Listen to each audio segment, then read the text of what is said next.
Hi, this is Praios and I'm a professional gambler. Today we will talk about 13 reasons why you are losing at poker. I will react to a video from Poker Bounty and yeah, let's get into it. Do you frequently lose money when playing poker? Are you blaming bad luck for those $1,000 downswings? Do your friends invite you over to their poker games and then proceed to annihilate you hand after hand? Well, here are 13 signs that you're probably a bad poker player.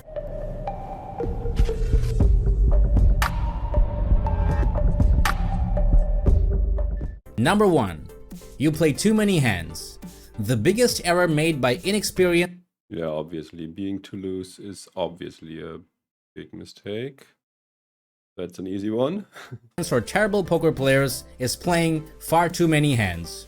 Weak aces, jacks, queens or kings, too many double gap connectors, and too many suited garbage hands lead to tough situations on the flop, turn, and river. You'll find yourself bleeding chips and constantly folding to post-flop bets, or even worse, you'll get a ton of money in when you are totally dominated. Poker needs discipline to be successful. This is what allows you to wait for that perfect hand without jumping the gun. For those who are easily bored or impulsive, poker is not the game for you. While it Yeah, true. Tight aggressive is the way to go. isn't exciting to sit down hand after hand, your wallet will thank you in the morning. Nowadays, pre-flop charts are easily available and pre-flop poker is almost solved due to them. Just by remembering the opening and 3-bet ranges, you can stay. Yeah, this is way more easy for No Limit Hold'em compared to Pot Limit Omaha. There are a lot more hand combinations, but yeah, pre-flop is basically solved. Ahead of most of the poker population. Avoiding this glaring problem will also greatly cut down on problem number 2, you chase too much. You are a fish, to put it plainly. To attempt and hit a straight, flush, Yeah, that's just pure math. I mean, when you get the right price, including implied odds winnings you potentially can make, then you get to the next street, then you should call. But if you get the wrong price, or if not enough money is left to justify a call, then don't call. So it's as easy as that. second pair, or even that filthy ace, you always stay in the hand. Even if it's not always a terrible idea to call on a draw, especially if you're receiving the appropriate implied odds, chasing cards all the way to the river Nah, it's just math, dude. will cost you money. In addition, other players will start to punish you with bigger bets. Just learn some basic poker math related to pot odds and implied odds and you'll be good to go. Good advice. Rule of thumb, tighten up for your own benefit. Number 3. You are a calling station. Making a call when you're clearly beaten and having your opponent flip the winning hand is the worst feeling in the world for a poker player. Regardless of whether the bet is small or not, you should mug the hand if you believe you are being beaten. This is also just math. I mean, think about the range of your opponent. If you are good enough, often enough, taking the bet size into account, then you should call. For example, if the pot is whatever, $10, he bets $10, you need to be right 1/3 of the time, because you are risking $10 to win $20. And if this is true, then you can call. Otherwise, you should not. Bankroll will gradually be eaten away by all of these small bets over time, and before you know, you won't have anything left. Tighten up, stop paying off your opponents, and stop trying to be a hero. It also highly depends on your opponent. If your opponent is a maniac and he bluffs way too much, then you have to call a lot. So yeah, this is a bit too general. But yeah, being in a station is often not good. So at least that's correct. But yeah, it's also situation dependent and again, math. Number 4. You limp and cold call too much. Limping means Yeah, you should not limp at all. Limping means not raising. You should, if you enter the pot, always with a raise. You can call if someone raised before you. So that's basically the rule. entering a pot by just calling the big blind amount when the action gets to you instead of raising. Cold calling is to call a raise after there has been a bet and one or more. Yeah, cold calling is okay, but limping or just calling the Big blind is not okay. More player raises. It's rarely a winning play because it accomplishes none of the main goals you should aspire to. It does not thin the field. Wow. What was that? Let's go back. This is so fucking old, this poker tracker graphic. So why is he adding this in his videos? Although this video is only a few days old. The main goals you should aspire to. It does not thin the field. It doesn't help you define your opponent's holdings, misses an opportunity to take control of the pot, and it can put you in tricky situations. Sometimes though, limping and cold calling can be a viable option. These situations are exceptions that confirm the rule, and you need to recognize them as such. I think it's very, very rarely that limping is okay.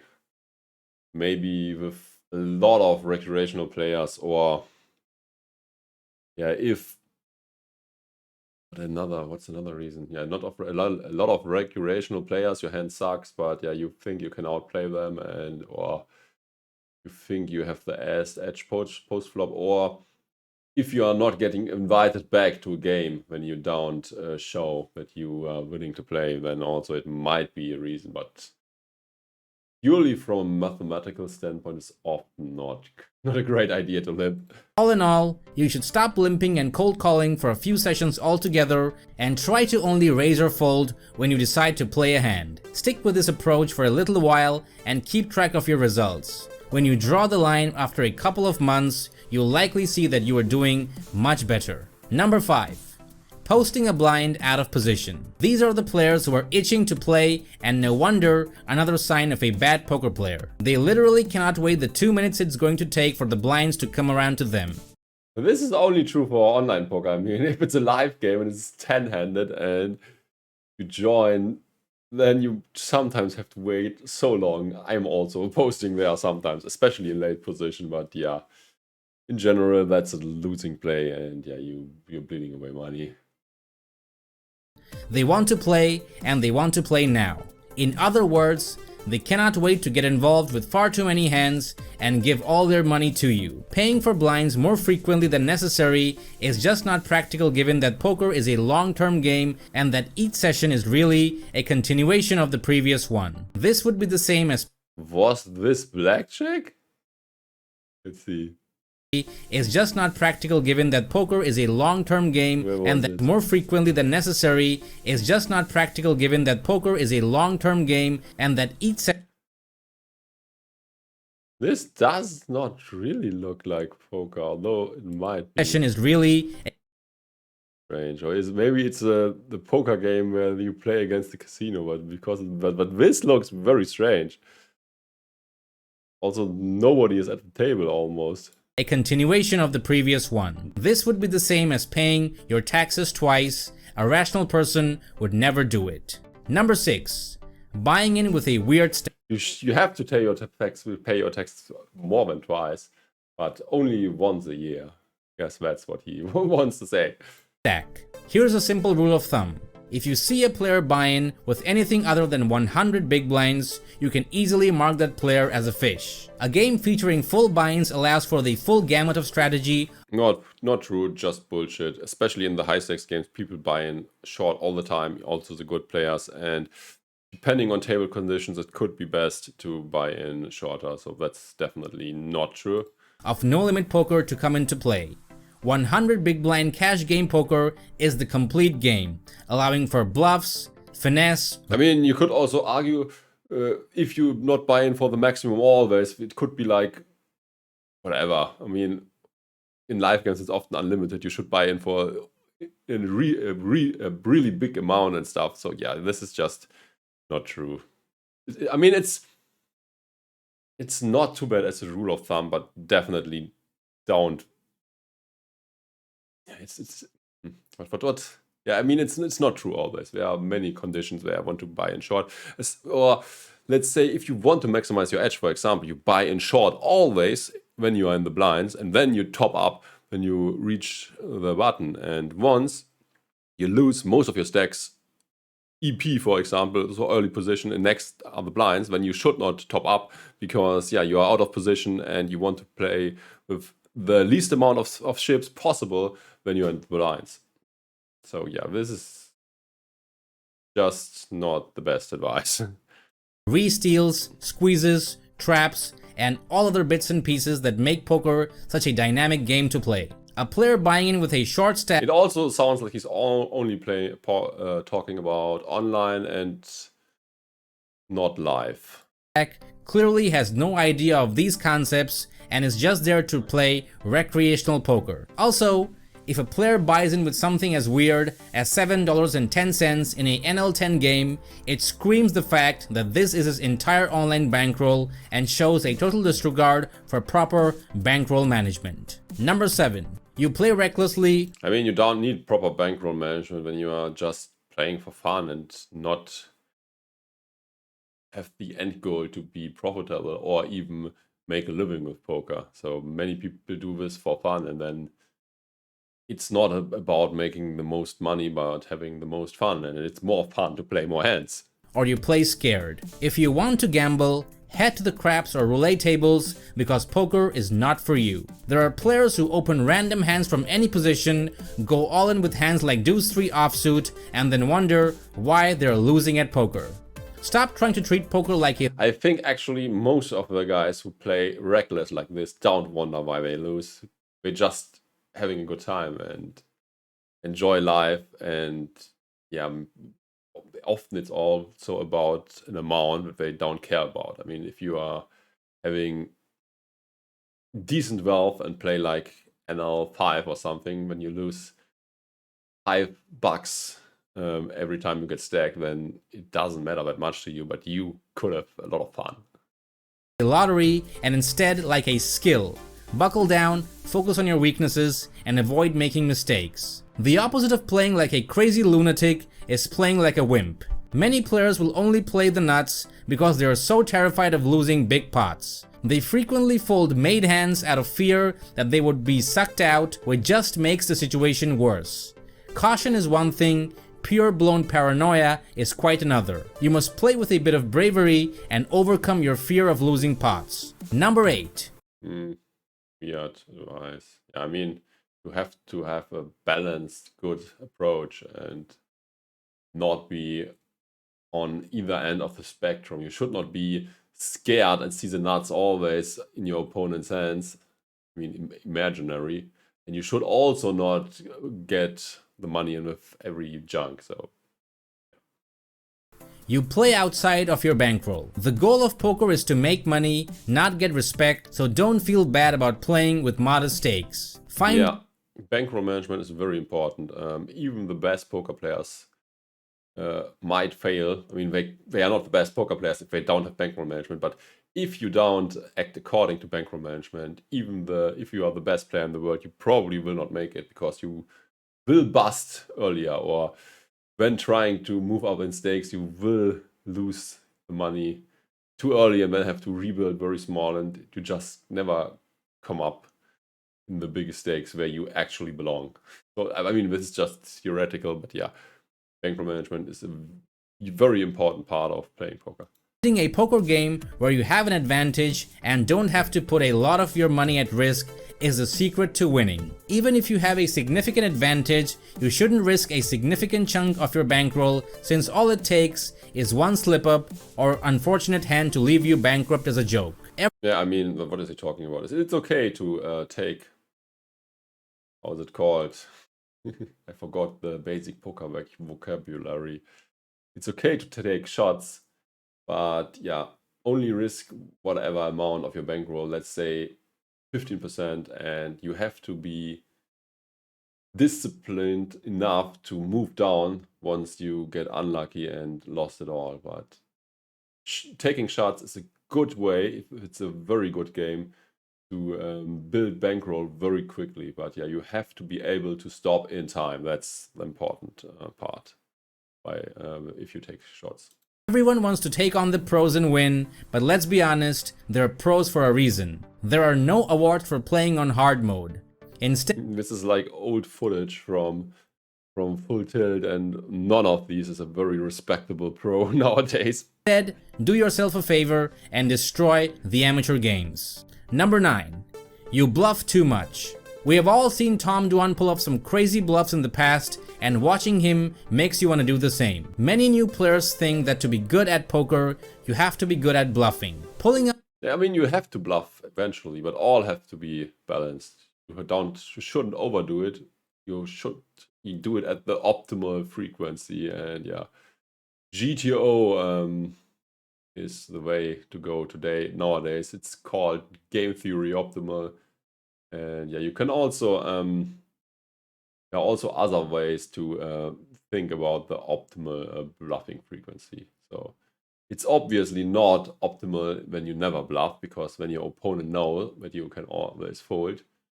But if you bluff too much, when he knows that he can always call when he's ahead of your bluffs. So you have to find a balance where he is unsure what to do, where it's almost equal in EV for him, no matter what he does. Because, yeah, you are balanced that well that he cannot, this guy cannot figure out which hands you're bluffing or if you are bluffing, and then you're playing perfectly. But this is in theory. In practice, the thing looks completely different. I mean, some people will keep on folding against you, even if you clearly bluffing way too much or betting way too often against them, because they just will not adjust because they are scared or whatever.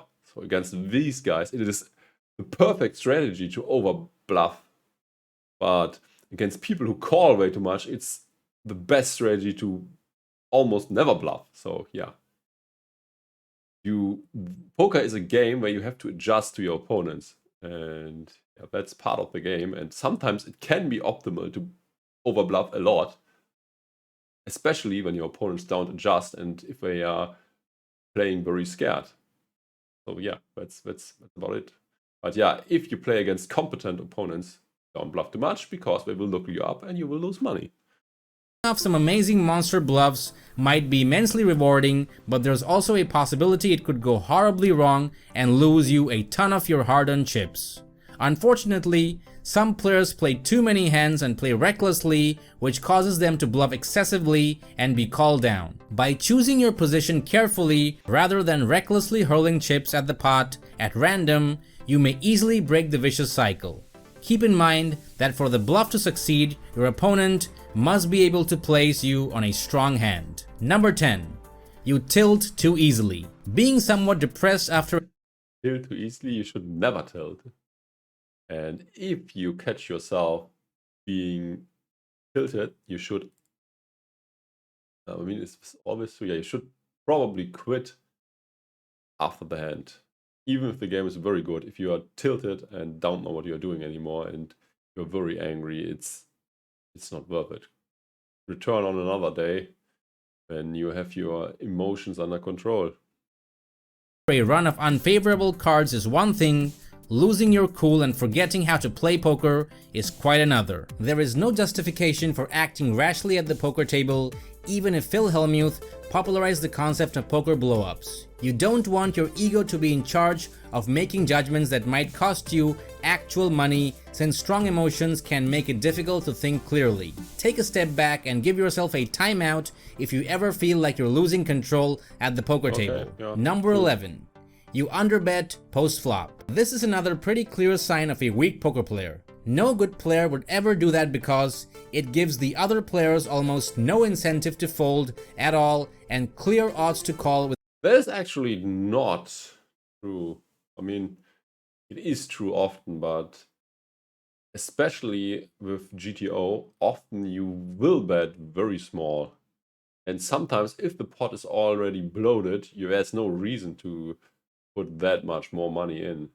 You will be able to get all into the river anyways, and you want to suck in your opponent by playing small bets on each turn when you have a good hand, and he will not be able to get away, while when you push all in, instantaneous at the flop, he might still be folding. So there could be reasons for betting small. But yeah, in general, you don't want, if you have a good hand, you don't want your opponent to draw sheep and maybe catch up or even find a better hand. But yeah, this is not, yeah, as I said, it's not the general rule, but if people are betting very small all the time, often they are weak. Basically any draw.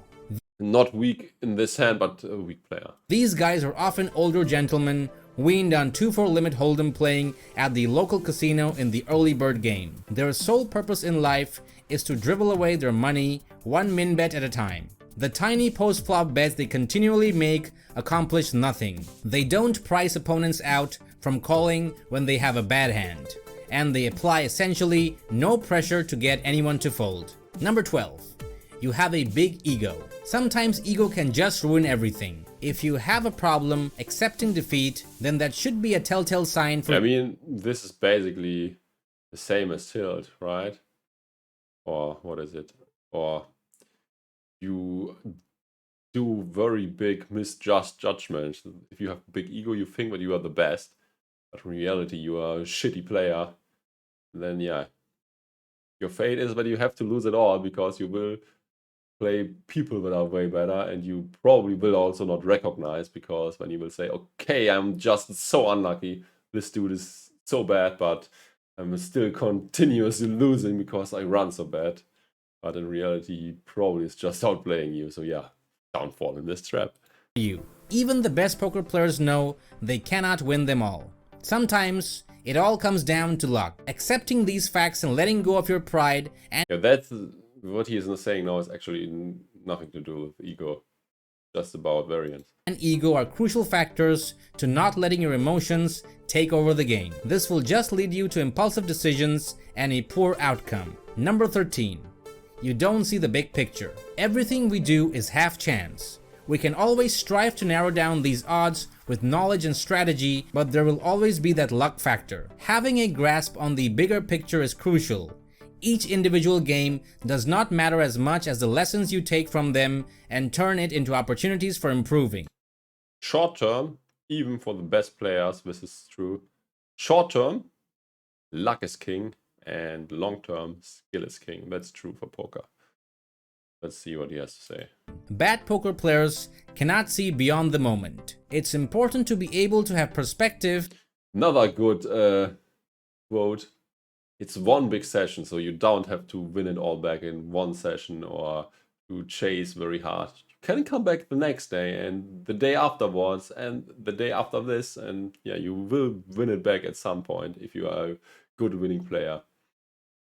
In order So you don't have to play many hours at a time, not on your A game anymore, until, so yeah. It's one big session. to deal with the inevitable swings of poker. If you want to be a good poker player, you must learn and recognize and beat players worse than you consistently. The lack of talent and experience of these players should be exploited. After all, poker is a game where money is made from mistakes of your opponents. Most importantly, you should aim at finding the weakest player at the poker room or table you're playing at. The profits will follow on this simple practice.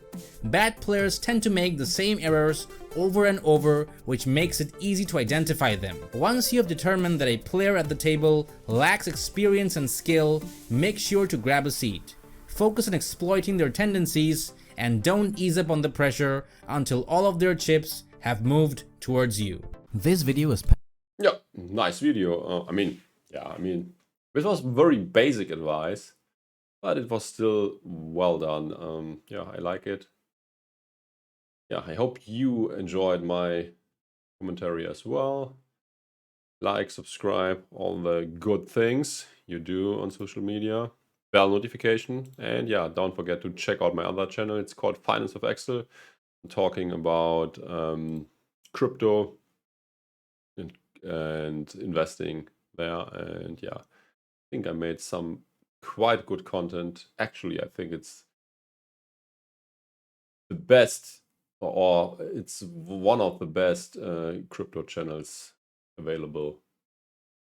But yeah, I might be biased, obviously, as it's my channel. So yeah, check this out as well if you are interested in investing and especially cryptocurrency. Yeah, thanks for watching. Goodbye and good luck at the tables.